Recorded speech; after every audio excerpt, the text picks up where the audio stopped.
Pwede ba kitang ipag-pray? Hayaan mong ipanalangin kita. Lord Jesus, salamat po sa taong ito na nanonood ngayon.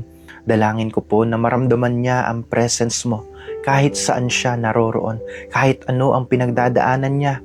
Panginoon, palakasin niyo po siya. Kung pagod na ang puso niya, bigyan mo siya ng bagong lakas. Kung may mga worries at takot, palitan mo ng peace na nanggagaling sa inyo, Panginoon.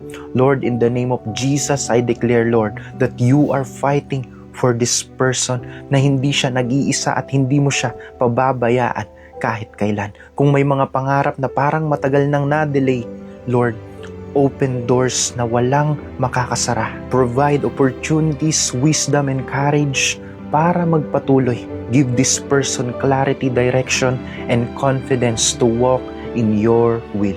Help them, Lord God, to trust you. Even when life doesn't make sense, Lord, i-remind mo sa kanya, Panginoon, na mahal mo siya. Hindi dahil perfect siya, kundi dahil gracious at faithful ka, Panginoon.